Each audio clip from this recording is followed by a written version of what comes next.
Vivemos atualmente um período bastante complicado na sociedade brasileira. Os valores democráticos, tão necessários para o funcionamento das instituições em nosso país, passam por questionamentos e ameaças gritantes. Dos pedidos por um novo AI-5 à prisão dos membros do Supremo Tribunal Federal, as manifestações antidemocráticas sugerem um retorno a um passado autoritário. Mas o que isso pode significar para a nossa sociedade? E, principalmente, por que podemos observar na democracia um sistema de governança fundamental na contemporaneidade? Hoje, vamos compreender o surgimento deste conceito e sua historicidade. Mas, antes de tudo, lembre de clicar em seguir o canal e ativar o sininho para receber nossas notificações.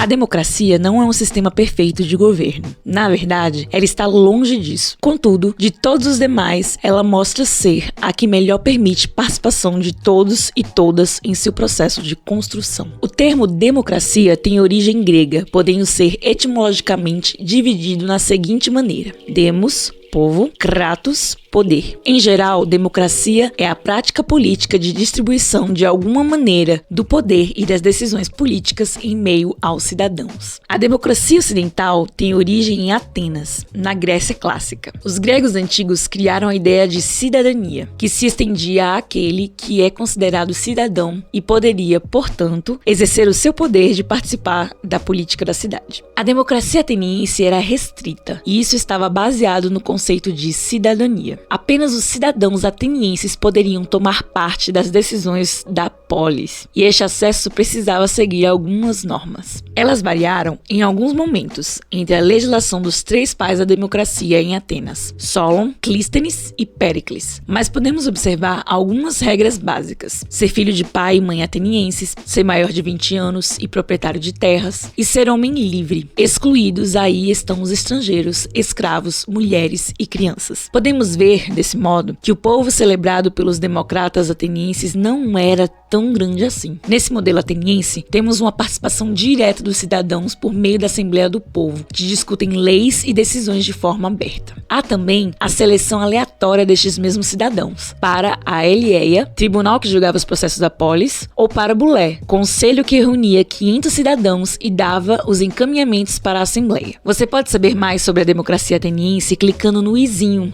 que aparece aí em cima do vídeo. Na era moderna, com o processo revolucionário na França, a partir de 1789, tivemos a consolidação do ideal democrático a partir do viés do liberalismo, doutrina socioeconômica elaborada no iluminismo, que valoriza a divisão dos poderes, a criação de uma constituição com leis e regras bem definidas e as liberdades individuais, que vemos o nascimento da ideia de Estado-nação. Contudo, a Revolução Francesa propiciou a participação democrática, inicialmente, para classes médias que podemos identificar como a burguesia do século XIX, não englobando de maneira satisfatória todos os cidadãos franceses. As ondas revolucionárias posteriores na Europa e na América Latina também seguiram uma lógica burguesa e estabeleceram democracias onde a participação de todo o povo estava longe de acontecer realmente.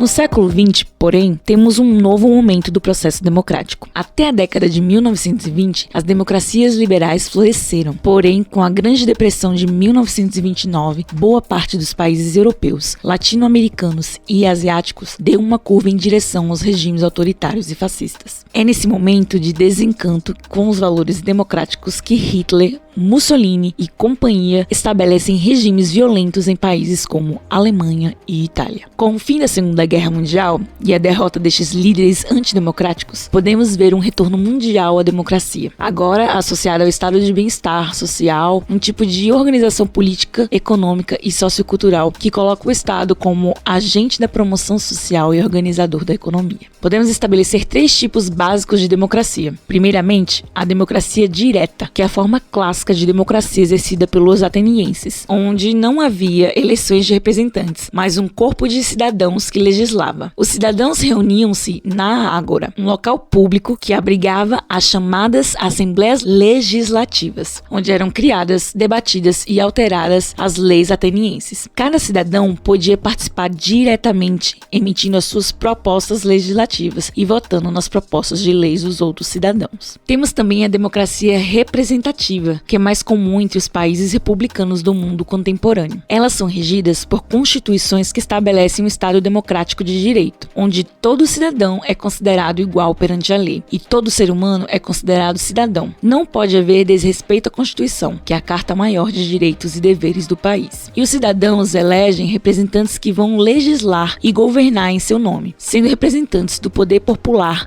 nos poderes executivo e legislativo. Por último, temos a democracia participativa, que nem é uma democracia direta, como era feito na antiguidade, e nem é totalmente indireta, como acontece com a democracia representativa. A democracia participativa mescla elementos de uma e de outra. Existem eleições que escolhem e nomeiam membros do executivo e do legislativo, mas as decisões somente são tomadas por meio da participação e autorização popular. Essa participação acontece nas assembleias locais, em que os cidadãos participam ou pela observação de líderes populares nas assembleias restritas, que podem ou não ter direito a voto. Também acontecem plebiscitos para ser feita uma consulta popular antes de tornar-se uma decisão política. A democracia, deste modo, permite que todos e todas sejam representados ou que participem das decisões a serem tomadas num país. Numa democracia, não há espaço para autoritarismo, perseguições e ameaças à liberdades de nenhum cidadão ou cidadã.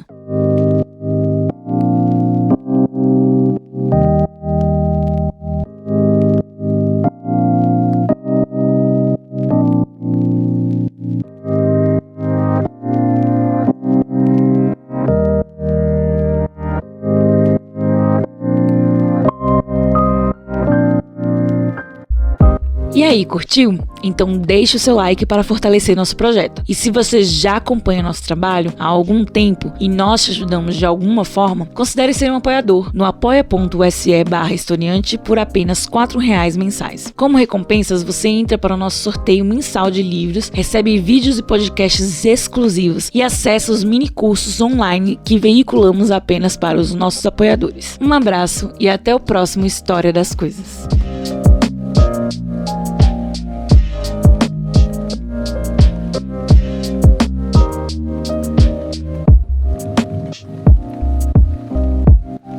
Shh.